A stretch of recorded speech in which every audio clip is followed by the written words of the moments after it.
walaupun kedua anak laki-laki Nabi SAW meninggal pada saat masih kecil tentunya, sehingga tidak ada yang mencapai umur balik ya.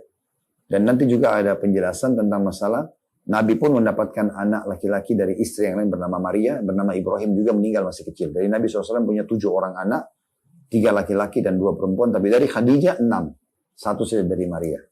Sementara anak perempuan dari Khadijah ada 4 yang sangat masyhur, Ruqayyah, Ummu Kalthum, ya, dua-duanya ini dinikahi oleh Utsman bin Affan radhiyallahu anhu. Setelah Ruqayyah meninggal, Nabi SAW menikahkan lagi dengan Ummu Kalthum. Kemudian Zainab dan juga Fatimah radhiyallahu anhunna ajma'in atau anhum ajma'in. Teman-teman sekalian, sebagian ahli sejarah menyebutkan Al-Qasim meninggal dunia di saat umurnya 7 tahun dan dalam beberapa referensi 3 tahun. Sementara Abdullah meninggal di saat umur 2 tahun. Jadi semuanya masih sangat kecil.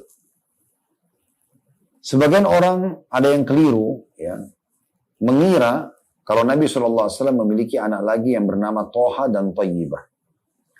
Yang benar adalah keduanya julukannya Abdullah. Ya, jadi Nabi kan punya anak tadi Al-Qasim dan Abdullah. Nah, Abdullah ini punya julukan lain, Toba dan Tayyibah, yang nanti akhirnya menjadi nama kota Madinah gitu ya.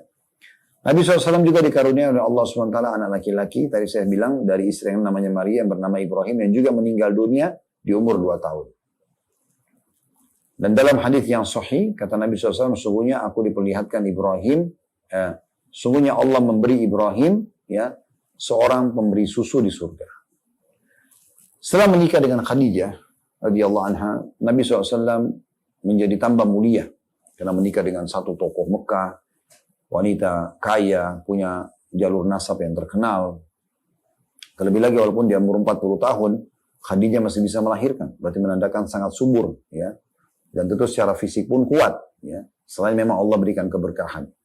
Nah, ini juga sekaligus memberikan gambaran tidak perlu seorang wanita yang menjanda misalnya, dia tahu dirinya masih membutuhkan pasangan lalu kemudian dia tidak menikah. Kecuali memang itu ijtihad dari dia sendiri. Makanya Khadijah tak menikah, tapi memang pada saat mendapatkan laki-laki yang layak seperti beliau dapatkan Nabi Muhammad SAW. Dan juga sekaligus memberikan gambaran bahwasanya orang-orang yang menikah dengan wanita walaupun di umur 40 tahun, ya, selama belum manufos berarti masih bisa melahirkan. Orang mengatakan nanti kalau 40 tahun itu fisiknya sudah lemah, itu kalau terjadi kasuistik pada sebagian orang tidak bisa dipukul rata. Dengan itu hanya sebagian saja. Dan ini sebuah pelajaran penting juga yang bisa diambil ya. Sehingga umur bukanlah menjadi sebuah penghalang. Makanya Nabi SAW juga tadi menikah dengan bahkan ada wanita yang lebih tua dari beliau untuk membantunya misalnya. Nah seperti itulah kurang lebih. Tapi ini juga tidak bisa dijadikan tarik gambaran atau sebuah gambaran yang ditarik sebagai sebuah hukum. Nah Nabi SAW aja gitu kan ada syubhatnya. Tidak poligami pada saat hidup sama Khadijah. Nanti Khadijah meninggal baru Nabi SAW poligami. Jawabannya sederhana. Karena waktu itu belum ada perintah Allah untuk poligami. Makanya pada saat Khadijah meninggal Nabi SAW langsung nikah dengan 2 wanita. Menikah dulu dengan seorang janda namanya Sauda binti Zam'a radhiyallahu anha, kemudian menikahi Aisyah di waktu yang berdekatan sekali.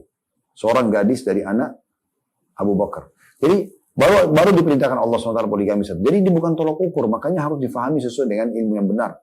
Kalau tidak nanti akhirnya banyak wanita yang menolak masalah poligami hanya karena masalah poin seperti ini. Padahal mereka salah dalam menginterpretasikan, salah dalam menjabarkan. Ya. Nah begitu juga dengan bagaimana Nabi SAW, sudah kita jawab ya, syubhat-syubhat para orientalis, poligami itu seakan-akan hawa nafsu, padahal sebenarnya perintah syariat. Ya. Kalau bukan karena perintah syariat, mungkin banyak laki-laki yang tidak mau juga melakukannya. Karena masalah poligami bukan hal yang ringan, akan ada tanggung jawab besar di sisi Allah SWT, akan harus ada ekstra waktu, ekstra tenaga, ya, ekstra harta dan segala macam, ya, sesuai dengan kemampuan dia tentunya. Maka ini poin-poin penting yang harus digarisbawahi. Dan mungkin sebagai penutup di poin ini adalah tentang masalah bagaimana pentingnya seorang muslim juga tidak menunda pernikahan. Tidak menunda pernikahan, karena pernikahan dicontohkan oleh Nabi SAW sebelum masa kenabian pun ternyata beliau SAW menikah dan tidak menolak pada saat datang penawaran positif. Ya. Dan beliau sangat memahami nanti ta'aruf itu perkenalan akan lebih berlanjut lagi setelah akad nikah. Nah, baru berjalanlah fase-fase di mana kita berta'aruf. Tapi memang tentunya dalam menjalani rumah tangga dan masa ta'aruf ini harus bisa saling menopang satu sama yang lain, ya, menutupi kekurangan, kemudian membantu pasangan untuk mengupgrade dirinya.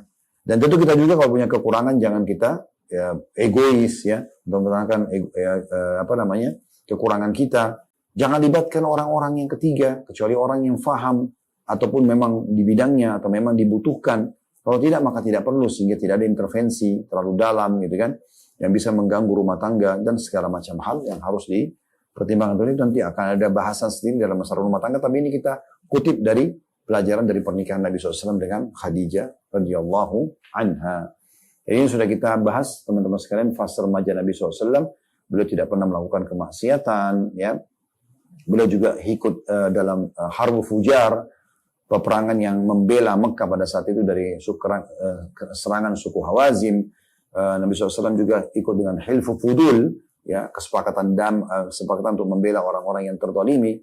Kemudian juga bagaimana Nabi SAW masuk ke perniagaan dan sampai fase menikahnya dengan Khadijah radhiyallahu anha. Sampai sini bahasanya teman-teman sekalian. Kedepannya kita akan lanjut insya Allah. Poin selanjutnya itu kejadian penting fase kenabian. Ya. Jadi maksudnya sebelum masa kenabian ada kejadian penting yang membuat sebenarnya itu sebuah sinyal dari Allah SWT untuk penduduk Mekah kalau yang sedang